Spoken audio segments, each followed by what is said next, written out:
do you feel, Zion? Scared. Just gonna be honest, I'm really scared right now. You are? I don't like heights. Like, look at, like, knowing that I'm about to go on an actual plane is scary. How do you feel, Dad? I feel great, and faith over fear, and we believe in God that He's gonna do what He's gonna do. Is that thunder? On this mission trip, and that as we lift up the name of Jesus Christ in Brooklyn, New York, that many will come to faith. I'm praying for every person on this mission trip that God will do a mighty work with you and in you and through you for people to know His Son. I pray for the pilot that he'll be okay. Oh, that Very dangerous. Don't ever do that. that actually hurt. That hit me hard too. You shouldn't have put your hand under there. Well, Dad should have watched where he was going. Alright. Well, they are about to be on their way. Deep dishes. Deep dishes.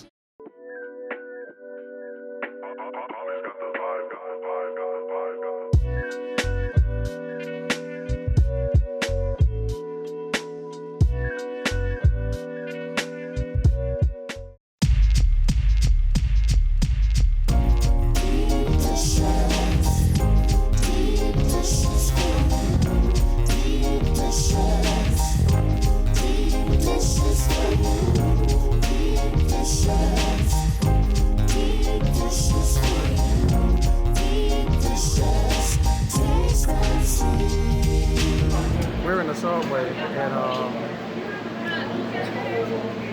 headed to Brooklyn.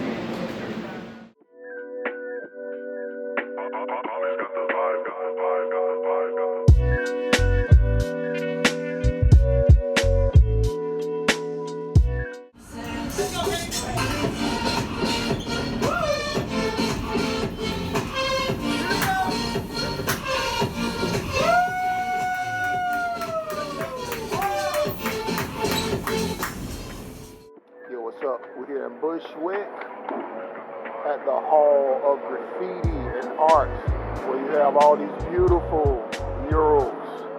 People from all over the world come here to do these murals, and we're going to be showing some of them. Graffiti, you know what I'm saying? That is one of the elements of hip hop. You had graffiti, people and rapping, DJing, and we're right up here in Bushwick, Brooklyn. So I'm gonna be getting some shots, some dope shots of some beautiful murals on the wall. Right here on these dishes, y'all.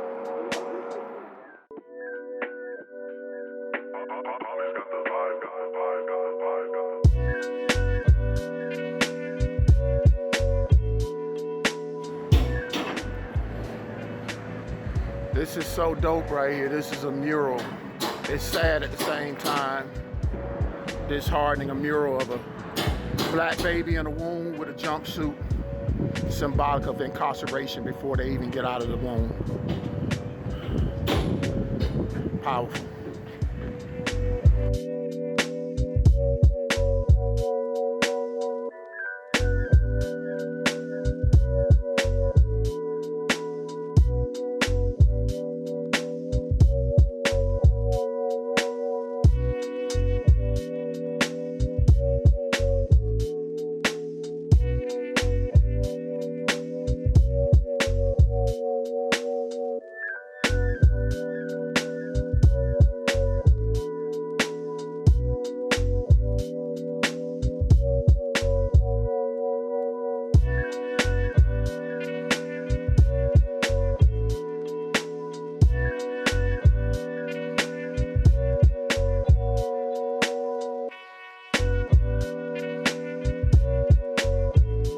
It's pretty chilling being here at the memorial of the 9/11 tragedy that happened in 2001. I remember I was a truck driver, and at the time I was driving, and I heard that a plane had run into the World Trade, and I just thought it was like a small Mooney plane or something.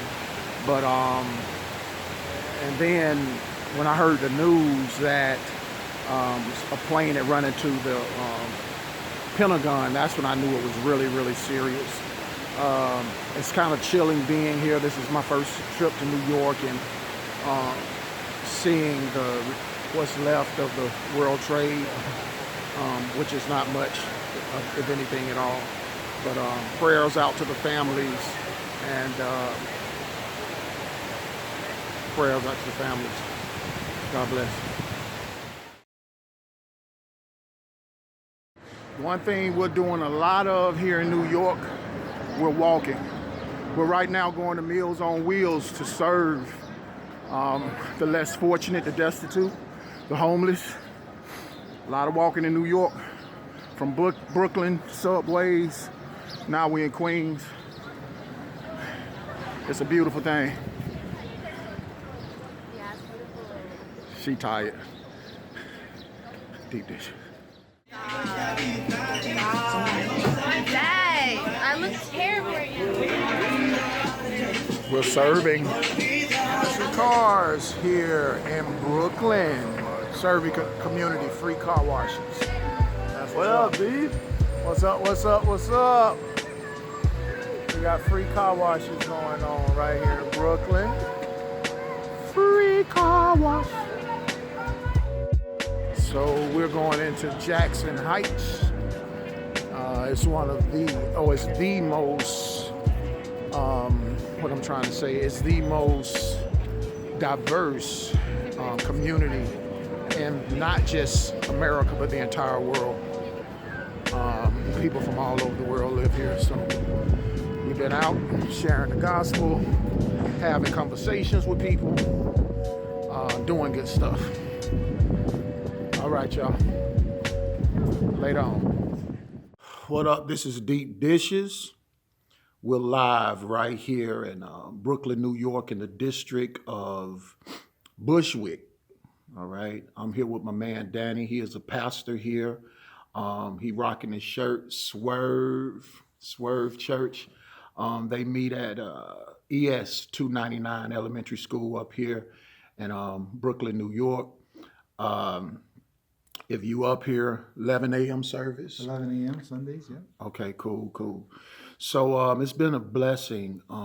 Just scratching the surface with Danny, getting to know him. We're here in Brooklyn on a missions trip, serving with some kids. And an interesting subject came up at one of the sessions on gentrification and how gentrification is affecting America. It is affecting so many communities, but it's having a huge impact on Brooklyn, New York, an enormous impact affecting the community. So those of you that don't know what gentrification is, let me read you the definition right quick. This morning I looked up this definition of gentrification. It says, it is the process of renovating and improving a house or district so that it conforms to the middle class taste. Listen to that. The process of renovating and improving a house or district so that it conforms to middle class taste.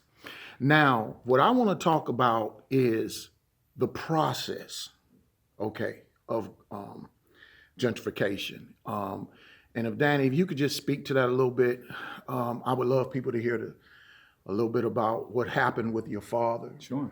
And your perspective on gentrification. Sure. Well, you know, like Brian was saying, gentrification is definitely something that we're dealing with a lot here locally in Bushwick, in my community.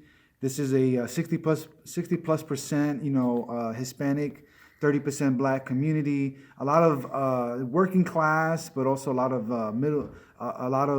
lower income. 32% of the population is at or below the poverty line, and so it's a community of a lot of need. But once the seventh most impoverished neighborhood in New York City, Vogue published an article in 2015 calling it the seventh coolest neighborhood in the world, and that's due to gentrification.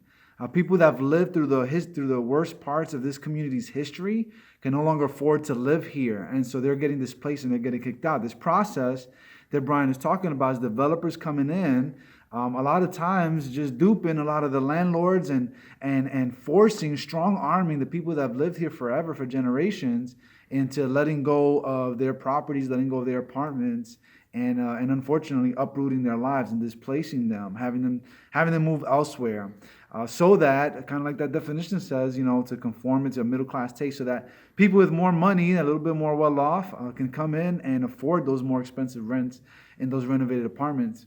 Brian was alluding to something that happened to me personally. It hit home finally.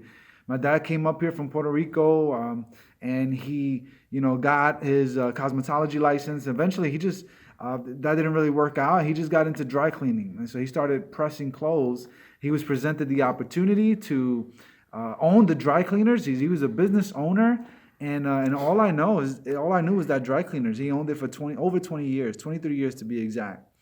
Well, this October, some developers came in, started buying people out in the building where the cleaners was located, until they finally got to him, and then just forced him to have to let go of the business. In fact, in the early 90s, he bought the business for $100,000, and he was forced, strong-armed, to let it go just for $50,000 in 2018. We're talking about a neighborhood worth millions of dollars now, tons of money being poured in right by the train station, and he had to let it all go, for near to nothing.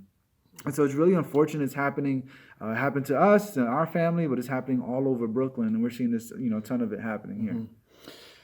And what's powerful, I was thinking this morning in my prayer time, I was just thinking about this, how this needs to be exposed, light need to be shined on it, because we understand that the process is going to happen. But we want to challenge those. We're David, and this is a Goliath situation.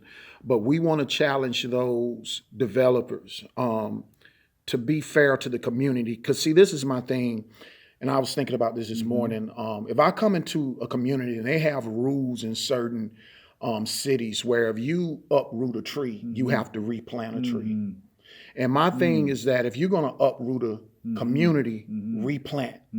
And you don't replant with someone who purchased their business for $100,000 in 1990, and then you give them just 50 grand, half the amount of that money over 20 years later. Okay. The way you replant is to do right by those that you are uprooting. That's right. They should have threw your pops $250,000. You see what I'm saying? So he can go and he can replant, and that would have been nothing but a drop in the bucket. Sure. So that is an injustice. Yeah. You know what I'm saying? Absolutely. And one thing, as ministers of the gospel, and I say this often, many people talk about the attributes of God, that he's loving and he's kind, but we have to understand that Jeremiah said that God is a God of loving kindness, righteousness, and justice. That's right. So God is a just God. And God is concerned about the destitute. That's right. God has called us to minister and to serve the widows and the orphan. And it's not cool to come in the community of widows and orphans and the destitute and just uproot the tree and don't replant. That's right. So that's the reason I wanted to do this video here on Deep Dishes, to bring awareness to our viewers. And this is grassroots, but somewhere we got to step out and start making a change and bring awareness to this. So can you speak a little bit on Swerve, the meaning of the church, and what you're doing here in Brooklyn, New York? Yeah, absolutely. So the definition of swerve is an abrupt change in direction, and that's exactly what we're praying to see in our neighbors' lives here in the community. As our neighborhood goes through so much transition, one of my core convictions is that the gospel is for everyone. And so that means, for the first generation Latino in our community, it also means for the gentrifiers that are moving in. You know what? They're people, and they need Jesus too. They need Jesus too. They're souls to be shepherded. And I feel like God's uniquely wired us and placed us in a time in history to try to bridge both sides. In fact, I like to say that the only thing that can bridge the gap between hip hop and hipster is the gospel. And while we all know that theologically, we don't have too much praxis on that. How do we figure that out, navigate that? By God's grace, that's what we're trying to figure out. We're trying to help raise the self-esteem of the indigenous, of the local, Bushwick person and the Brooklyn person, those that are impoverished and poor. The gospel elevates their self-worth and value. And for the gentrifier that comes in to take over in this place, the gospel teaches us that the gospel humbles the proud. And the gospel is a great equalizer, and we meet somewhere in the middle, and we all need Jesus. And so I think the church is at a place where we can come together, worship under the banner of cross, and try to navigate, try to create a new family, a new dynamic here, and bring everybody together under the banner of Jesus. Amen. I love this brother here. I look forward to building with him, building relationship. Again, if you're in Brooklyn, New York, Bushwick District. Brooklyn, that's right. His services start at 11 a.m. at ES 299. Good stuff going on in the community. Right here on Deep Dishes. Y'all be blessed. My man. Appreciate it, man. All right.